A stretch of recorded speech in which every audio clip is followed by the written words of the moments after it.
What's up, people? Good morning. Good morning. That's right. This is the Loma Chronicles Narcos edition. Narcos edition. I'm excited. I watched both all Narcos episodes. I watched all of them. Like I don't know how many freaking times, dude. You know how you guys are into Star Wars? You're into Narcos? Yes. Like I want to have a theme. You want the action figures, the T-shirts? No, I just want a theme park in Universal Studios or Disneyland, like Narcos. Yeah, there's one already. It's called Mexico.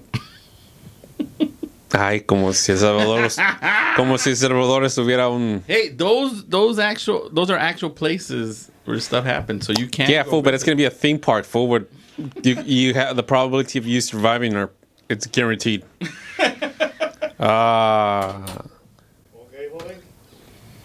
Okay. Sorry, I'm looking for my notice room.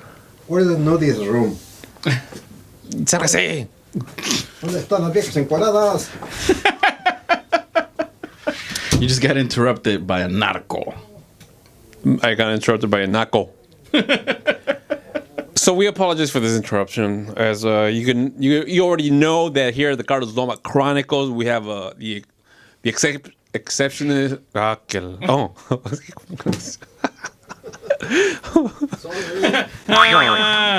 usted venga. Pupusa taste test. What?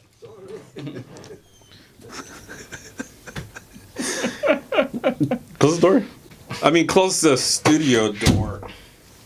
People are looking at it like, why are you looking at your crotch? Sorry about that. All right, we're taste testing pupusas.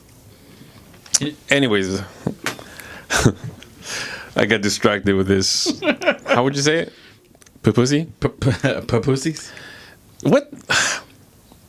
Okay, we're gonna do the taste test, but let me continue with what the fuck? Narcos. Oh, Narco theme. The Narco theme park. I'm sorry. Yeah, I'm very fascinated by the Narco season, and but it's just so complicated, man, because it's dude, it sucks because okay, you have the Narcos, right? Uh-huh. And then you have the police. The police, the police, the corrupted police in Mexico. And then you have the CIA. And then you have over here, just saying no to drugs. So it's kind of like, what's going on? And how the CIA had I read a lot of the stuff, was based on truth. I saw the second season. Okay, so we're talking about the second season. I seen the first season, but a lot of the stuff, like for example, like if you saw the second season and how they kept referring to Mr. X, like they bleep his name and all that stuff. Yeah, I noticed that. The reason they bleep him is bleep his name because he's actually in the current cabinet, the Presidente Almo. So that guy's still around, the actual guy? The actual guy. He's actually doing a speech. He was doing a speech, and the president of Mexico's in the background. He's still alive. So the guy who ordered the hit is still there on Kiki. Yes. So it's kind of like, who the fuck is a good guy? Who's a bad guy? Like you don't even know. Like the lines are blurred, man. And then this is the worst scene from the whole thing. I mean, it wasn't it was good, but it dragged down a lot. So the worst thing is when the Amigos, the rappers, the Amigos did a cameo. Like they didn't even try to act. They didn't pretend to act. I was like, I saw them and like. I was like, what time? Like the time frame? Like I was trying to figure out what time frame that was, right? Because they looked like they just pulled them out of today. Yeah, from their rap video.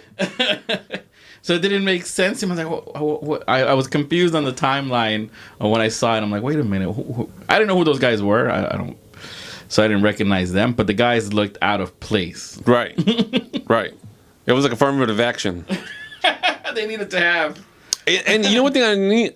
You know what's crazy? Out of the whole series, they made the black FBI agent say the racist. He said beaners, and I was like, why would they make him? Out of all of them, they made him like the racist towards Latinos or toward Mexicans. I didn't pick up on that. Yeah. So, anyways, it was just something that I picked up on. Yeah. Anyways, that was a horrible thing. At least they try to pretend like they were in the '80s and stuff. They just. But it was a good. It was a good. It was good. They injected that. The whole crack scene. Well, that's the crack epidemic kind of started from that. That's the whole. That's the beginning of it. That's the whole launch of crack coming into the U.S. and becoming a thing and. Right. Cheaper and she made a good point. One of the characters, the sister, I don't know her name, the character's name, but she says, "You make more money selling Toyotas than Cadillacs." Right. That was pretty spot on. Yeah. So anyway, the whole it's fascinating just the level of corruption. And it's still going on, like all the governments and. Yeah, I was watching an interview with Diego Luna. He said, what they were saying, what's the next season? He goes, it's going to be harder because the timeline is getting closer to our timeline, and some of these guys are still out there. So it's like, how do you balance the story without, pissing somebody off? And someone who's, still. I think it'll be harder for the actors because they still live in Mexico. So. In Mexico. So. Anyways, it's just really, really fascinating. I really liked it, but some of the, like I was going back in some of the like for example, how they killed El Güero Palma, I think Hector Palma. Oh yeah. How they killed his wife and his kids. It wasn't that like that.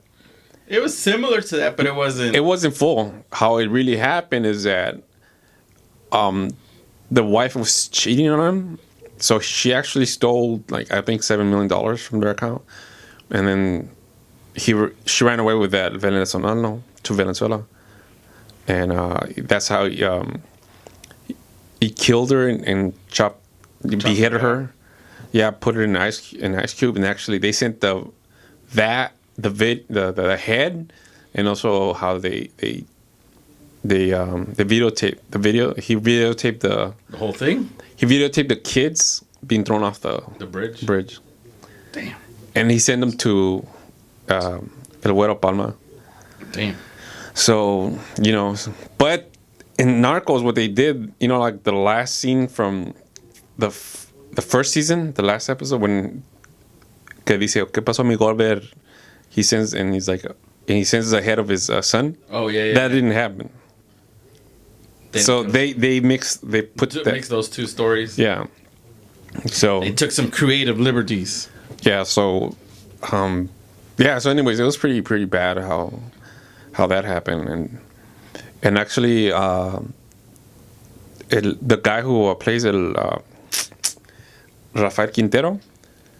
They actually let him go in 2013 from prison. So he got out? They let him go in Mexico. And they having an interview, and he's like, no, déjame en paz. So anyways, I guess he got out on a technicality. Oh, shit. Right? So then they let him out, and now the DEA... It's protecting him?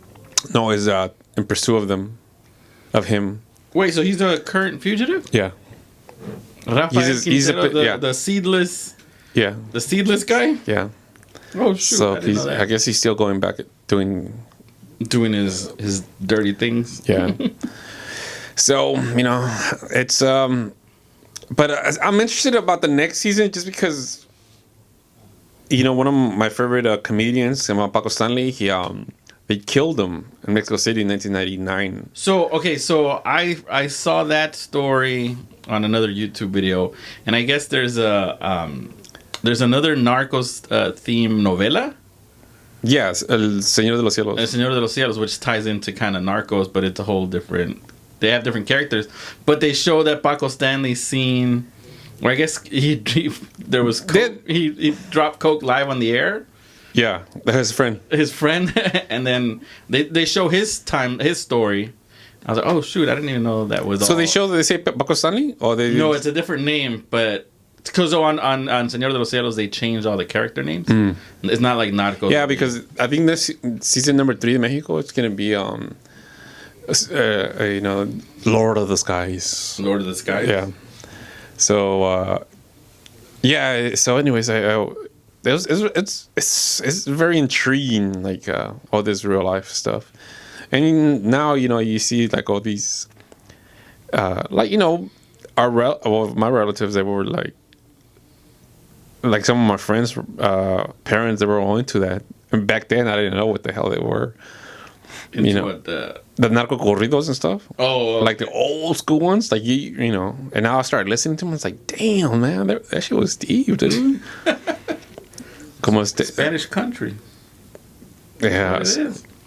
So yeah. So anyways, how do you feel about the narco season? Do you like it? I binged it back to back, the Mexico season. So I watched season 1 and 2 of Narcos, and then I missed season 3, and I jumped to Narcos Mexico 1 and 2, and then I went back to 3, which kind of where I ended on 3 was kind of where it left off, so it kind of made sense timeline wise. So it should have been Mexico 1, 2, and then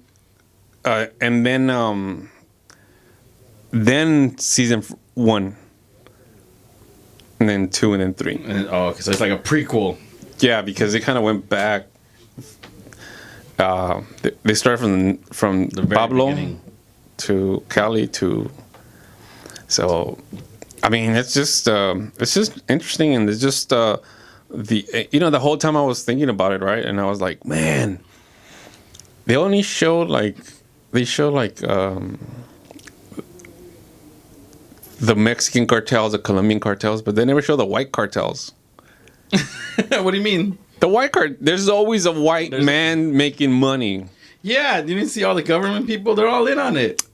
Yeah, The whole. but so the cartel, the American cartel, is the DEA and the Yeah. Congress, Yeah. NAFTA, The CIA. They're all in on it. They're all, promoting this stuff. Like they need that stuff to run to, It's like the Iran Contra. We needed that money because we were giving that money to, I forgot who it was, but it's all one big. Yeah, and one of the scenes when he got inside that CIA airplane, and he was about to take off, and they let him go. They let him go, and it's like, what? That shows you how high up it all went. So, and actually, the CIA agent, he's actually I forgot his real name, but still alive. Yeah. He writes books actually, and he's the one he was in charge of, I think, the Bin Laden before he was supposed to kill Osama bin Laden. Oh snap! Like he had him in his sights, but President Clinton at the time he didn't. He said stand down. Don't do it. Yeah. So. Anyways, I really recommend it. It's just to me it shows how government works and how corrupted, and no matter what, we're humans and we're gonna there's always gonna be corrupt humans. And money,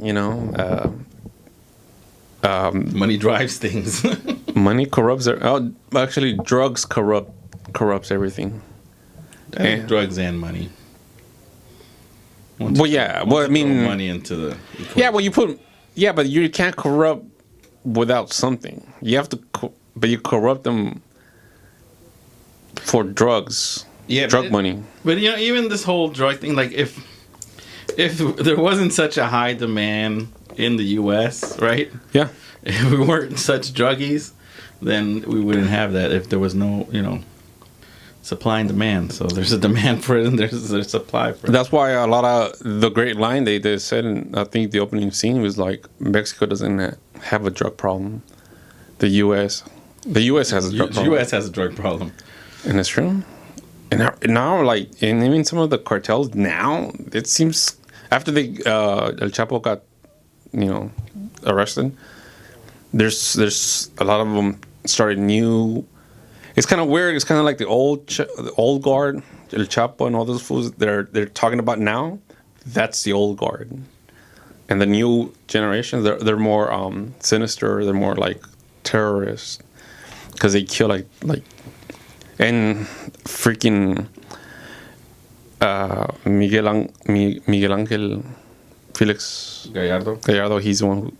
He crossed the line when he killed the kids and killed the wife. Before that, it wasn't heard of. That was what I found interesting was that whole kind of... Obviously, the whole thing is dark, right? And what they're doing. But the whole dive into killing each other and killing people's family. There was that element at the beginning, but you kind of see it get worse and worse as the series goes on. And you realize how all that kind of became...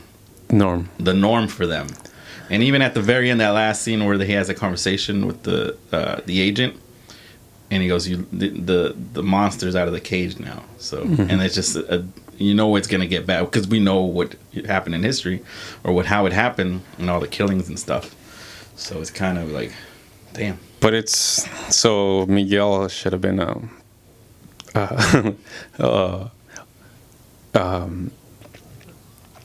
should have been the head. They should have left him. They should have left him. Actually, there's another show que se llama... ¿Cómo se llama? Oh, yeah, El Chapo. They show more stuff about how the government was involved in it.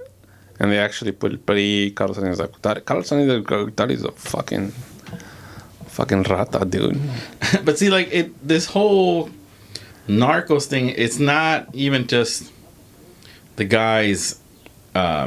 making and transporting the stuff. This is like higher level. There's always a guy above the guy above the guy. Like, it doesn't end. Like, there's always somebody above somebody running the shit. So it's just crazy how.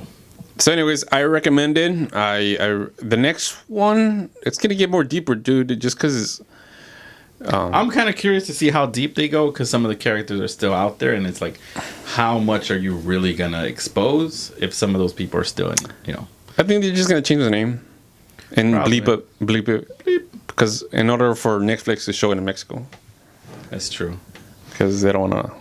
But big ups to all the actors on the show. That's great. Which was your favorite character? I have a few of them. I liked Don Neto. I like him as an actor. That guy's I've been following his career for a bit. Obviously Diego Luna's fucking the shit, dude. That guy's. I was watching. You know what movie I was watching? It's the Will Ferrell movie. Oh, okay. What is it called? Shit. Something de mi padre. Casa de mi padre. Oh, yeah. And he's in that as a narco. It's pretty funny.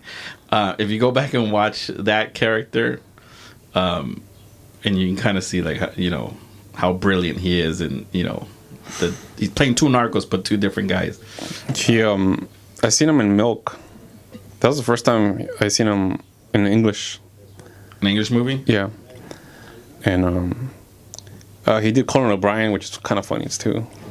And then he did like the sports show, and he goes, "Yeah, it's amazing, And then they asked him, "Hey, so Chicharito and Carlos Vera are over here in London?" It's like, wow, that's crazy, You first you take over our land, now you're taking our soccer players.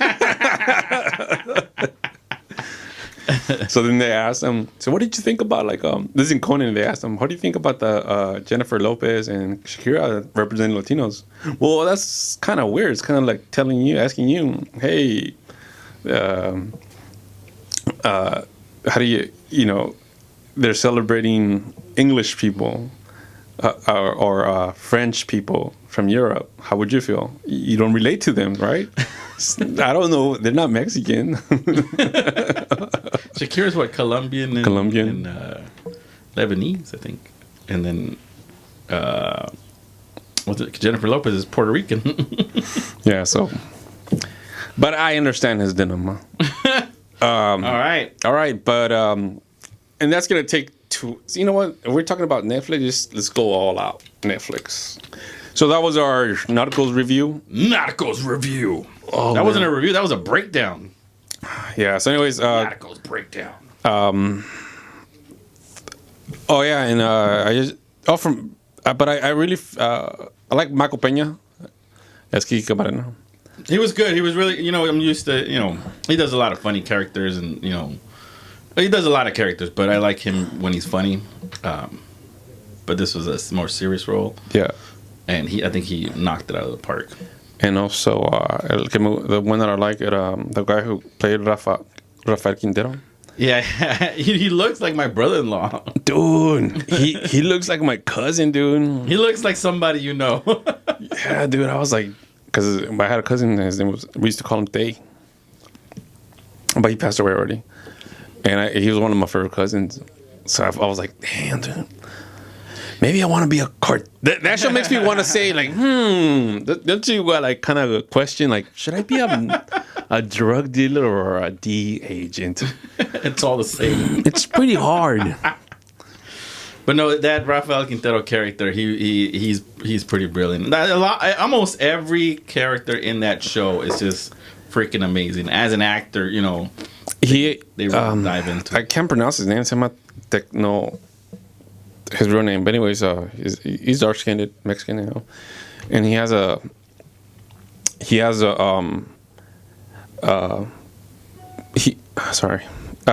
this interview where they asked him about racism in Mexico, how it's the same thing over there, because he's like, he was complaining to his agent saying, why are you only sending me for drug cartels and all that?